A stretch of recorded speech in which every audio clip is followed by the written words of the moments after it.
several of us had a chance to meet after George Floyd's death. We connected to explore and learn about each other in our country, where often our experiences are colored by race. And in our effort to learn more about each other, we used a set of research-based interview questions. In fact, the CIS group, now 30 members strong, has used these questions to explore who we are and to better understand systemic racism. We complemented our understanding with research in the areas of healthcare, housing, education, criminal justice, and economics. For us, this experience has been incredibly enriching. We have come to understand and appreciate each other in new and deeper ways and are here to share that with you. We collaborated to create this presentation, and in it, we invite you to see and hear music, a child's views, lived experiences of our Black and white members, research, artwork, and some ideas for positive change.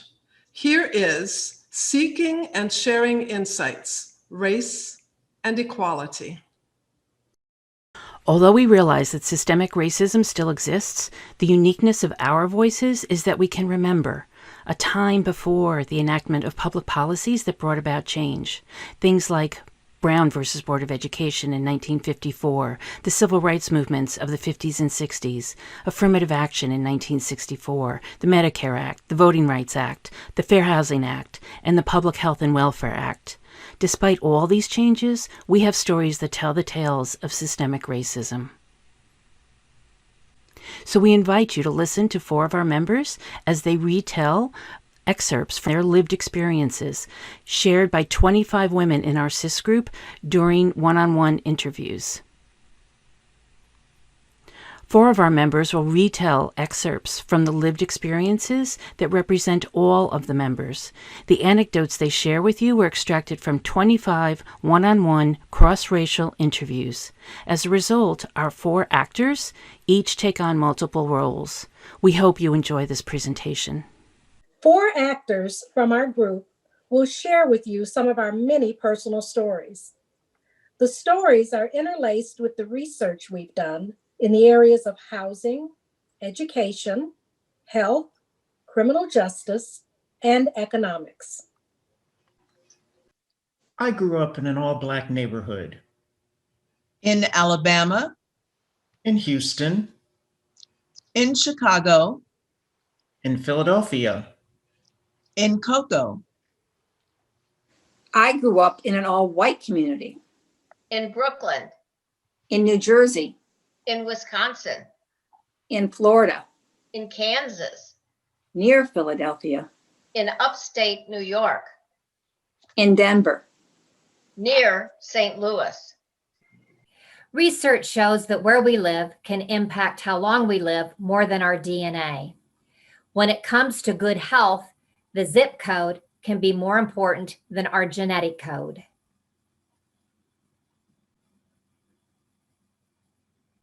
Blacks are 75% more likely to live near toxic pollution and 38% more likely to be exposed to air pollution than whites. Black children have a 500% higher death rate from asthma compared with white children. We recently found the original deed from 1920 on a house in New Jersey that my husband and I bought in 1978. It stated that no niggers or pigs were allowed on the property. Although this clause no longer applied after civil rights laws, it's hard to imagine that this was ever acceptable. When we were first married, my husband and I owned an apartment in upstate New York that we wanted to rent out. Responding to our ad, a young white man knocked on the door. We showed him around, but he said it wasn't exactly what he and his wife wanted. We watched as he returned to his car and his wife, a Black woman was sitting in the front seat. I sincerely hope that if he'd wanted that apartment, we would have rented it to them, knowing that, because there was an unwritten rule that said it was unacceptable for Black people to live in this area. I wonder about that to this day. When I had completed my master's degree in psychology, I was so happy because my parents had always told me that education was the key to opportunity. But I learned that that key doesn't always work. I couldn't get an available apartment close to my job because the owner wouldn't rent to a Black person. I had a long commute. There is a real estate value discrepancy nationwide in Black versus white neighborhoods. As an example, in Prince George's County, Maryland, both homes were built by the same builder in the same year with the exact same floor plan on a cul-de-sac. Black neighborhood versus white neighborhood. Look at the difference in value. Most Black GIs were denied access to the GI Bill for VA homes after World War II. In 1947, of the GI Bill benefits in Mississippi, 3,200 were granted to whites, 13 were granted to Blacks. In New Jersey and New York, 67,000 were granted to whites, 100 were granted to Blacks. The GI Bill was the vehicle that moved so many white veterans into the middle class, while leaving Black GIs in second-class status. The graph depicts how the 40% home ownership rate disparity between whites and Blacks has not changed since 1940. At 5 years old, I lived in a somewhat diverse area of Chicago. Most days, I would meet my playmates outside to enjoy a few hours of fun. There were maybe 4 or 5 girls. On this particular day, we decided to play hide and seek, and everyone agreed I would be it. I faced the tree with closed eyes, counting while they hid. I began looking everywhere. No girls. Finally, one of the girls came to me and she said, "Don't keep looking. They don't want to play with you anymore." I asked her why, and she replied, "Because you are a Negro." Until that day, I had never seen the difference. They were my friends. They were girls. And now I realized I was different and somehow not worthy of their friendship. That day was a very painful awakening. When I went to college, I met a young Black man and mentioned him in a letter to my parents. As soon as my mother got the letter, I got a call, and she said, "We do not approve of you having Black friends." After the first day of kindergarten, in a school with less than 10% Black students, my 5-year-old sister went straight to the bathroom and began to vigorously scrub her face with her washcloth in front of the bathroom mirror. I asked her, "What are you doing?" She said, "The kids said my skin was dirty. I want to get the dirt off so I can look like them." I noticed a handsome, dark-skinned Hawaiian guy when I was 18 years old. I was thrilled when he called to ask me out. However, my father did not approve. In the end, I stopped dating him, and I ended up marrying an acceptable white guy later in life. I grew up in a white suburb of Denver. Our family never discussed race. My husband was from a small town in the South. His mother held racist views. When Barack Obama won the election in 2008, she said, "I never thought I'd see a nigger as president of the United States." Even though my husband grew up in this household, he changed his views, especially when he worked with a racially diverse population. He saw that they were just as good workers as anyone, and he often saw the Blacks being treated unfairly.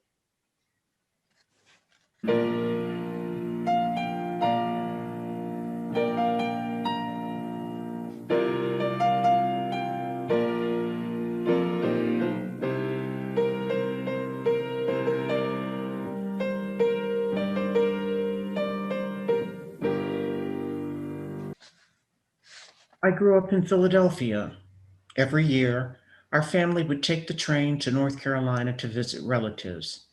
In Washington, D.C.'s Union Station, we had to get out of the integrated cars and switch to the segregated colored cars, which were not maintained.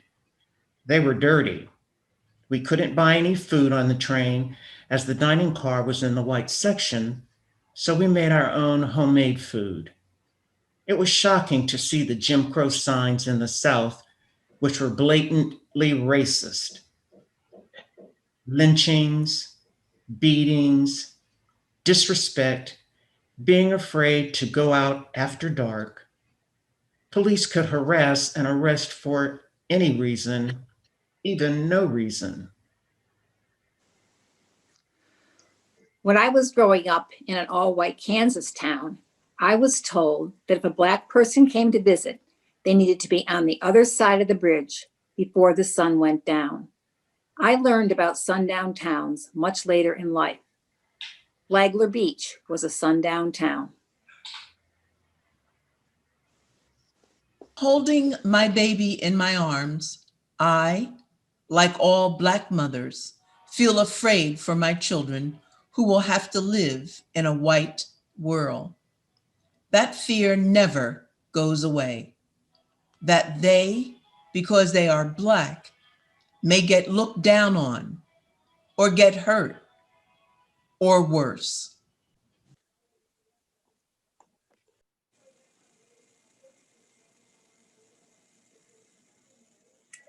Blacks are 13.2% of the population.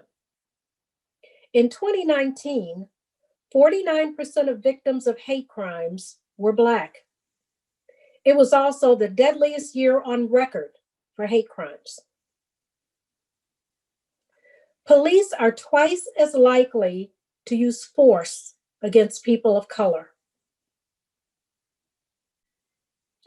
Due to the inequities in the criminal justice system, approximately 40% of offenders under criminal justice supervision, probation, prison, parole, are Black.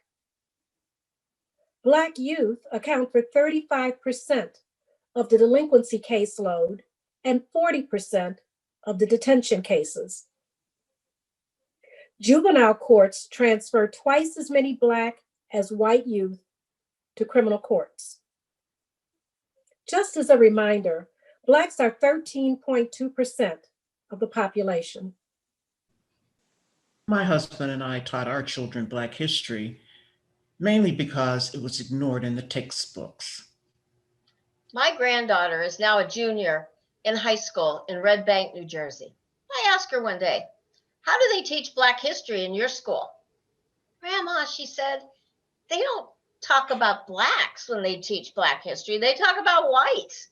They don't show the Black perspective at all, or how much they've suffered." Well, honey, here's my question. Did you ever learn about the Black scientist who helped launch the first NASA spacecraft? Or the significance of Juneteenth?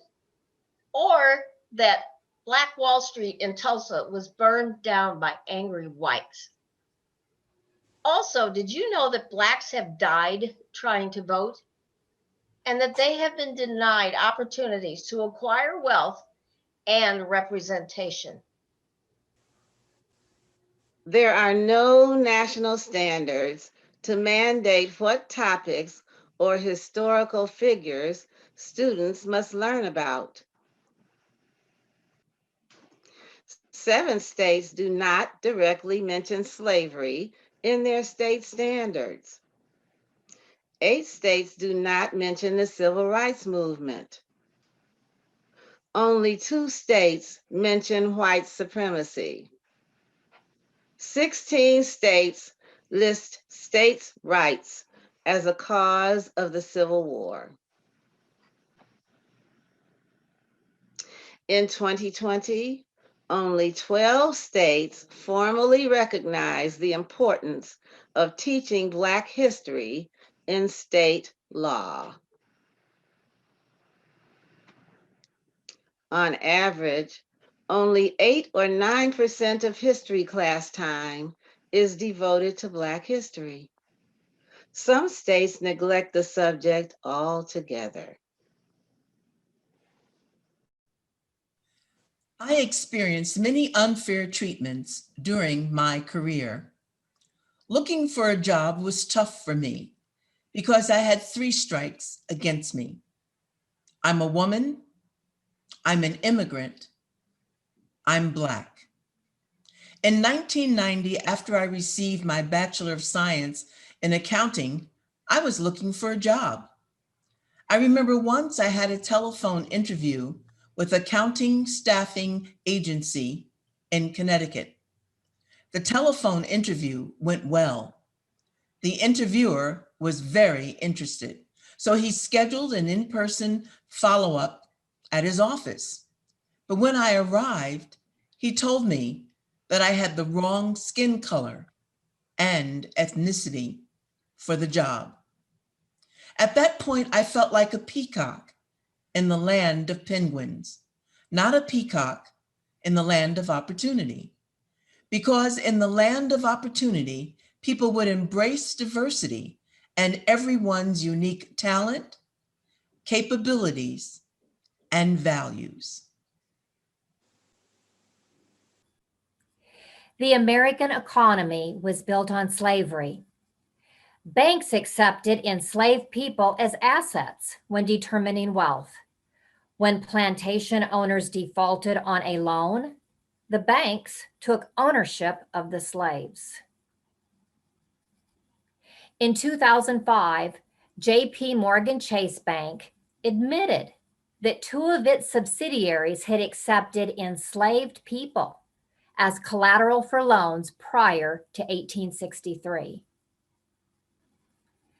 There are only 4 Black CEOs in all of the Fortune 500 companies: Merck and Company, Lowe's, TIAA Retirement Fund, and M&T Bank. Providing fair and equitable lending to Black entrepreneurs might have resulted in the creation of an additional $13 trillion in business revenue over the last 20 years. This could have been used for investments in labor, technology, capital equipment, and structures. 6.1 million jobs might have been created per year. The wealth gap persists and, in fact, is growing. On average, whites have 10 times more wealth than Blacks. Even among the college educated, whites have 5.7 times more wealth than Blacks. Closing the Black racial wage gap 20 years ago might have provided an additional $2.7 trillion in income available for consumption and investment. I had a Black boyfriend when I lived in Chicago. He looked healthy, but he died suddenly in his 30s. Something to do with his heart. Doctors didn't seem to know or care why. Like many Blacks, he didn't have good health care. I've often thought that if he hadn't been Black, he'd be alive today. My son is a heart surgeon in Mississippi. One patient on vacation from New York needed emergency surgery, but he didn't want my son to operate on him because of his color. However, he realized he didn't have a choice. My son performed a successful surgery The man later wrote an article in the local newspaper in Biloxi calling him the miracle in Mississippi. That man's bias almost cost him his life. In the 90s, I moved from Long Island to North Carolina to take a job as VP of Patient Care Services in a community hospital. There was a severe shortage of doctors at the hospital, so I asked some of the administrators why they didn't hire a local pediatrician. They replied, because that doctor is Black. Our patients would not accept being treated by a Black physician. Later that month, I attended a conference 30 miles away with those same administrators. One of them was the driver. During the drive, he joked, "Let's see how many niggers we can hit today." Everyone laughed except me. I quit my job soon afterwards. A recent study of 400 hospitals in the United States showed that Black patients with heart disease received older, cheaper, and more conservative treatments than whites. After surgery, they were discharged earlier from the hospital. Blacks are twice as likely to be uninsured as whites. Nationwide, Blacks are dying at twice the rate of whites due to COVID-19. When I was a young girl, I remember standing in a store waiting to pay at the cashier's desk. The clerk kept serving the white customers first, even though I'd been standing there longer. When I finally got to the counter, I gave him the cash and held out my hand for the change. He wouldn't put the change in my hand, but instead, he put it on the counter. I taught second grade at a mainly white elementary school in Cleveland. One day I showed a movie. When a Black actor appeared on the screen, one of my students yelled, "Ugh, a Black man." After the film, I approached the child and said, "Why did you say ugh?" He responded, "Because he was Black." I said, "Well, I'm Black." He said, "No, you're not Black. You're Miss McMillan." It's the adults who teach children to hate. Hello, I'm going to share a piece of work that was created by a friend's 9-year-old grandson. This child is in New York City in the School for Gifted Children. And the teacher's assignment was share your feelings about what's going on in the news. And so here goes.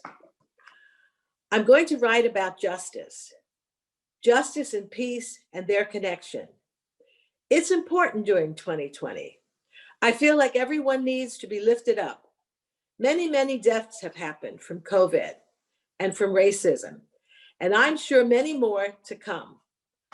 I want us to have one part and stand. I want us to have hope. As we all know, George Floyd died, and we have to make a stand. Many people have died. There have been shootings, and it's getting to me. I'm Black, and I am feeling like I'm being hunted. Many people don't have this feeling, but I am a sensitive 9-year-old emotional person. I feel it. It has to stop. I say in my head day after day, I know that there are people who agree with me. These people need to speak up. And if you haven't spoken up, do. I have dreams about this stuff that shouldn't be in my head. I lose sleep thinking about the people who should still be alive, but they're not. I feel this empty feeling every time I hear the word murder. If you are mad or if you are sad, you always have to be grateful. That's what my mom says. A song we listen to in my house is "Don't Worry, Be Happy." It says "Don't worry, be happy" a lot. And if you listen closely in one verse, it says, "In your life, we have trouble, But when you worry, you make it double. Don't worry, be happy. Being sad or frustrated makes someone else feel the same way. In my opinion, however, it's important to express your feelings and to treat others kindly. And love everyone. People are different, but don't change the way you treat them because of their differences. Be kind.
Through our shared stories, we also discovered what we have in common.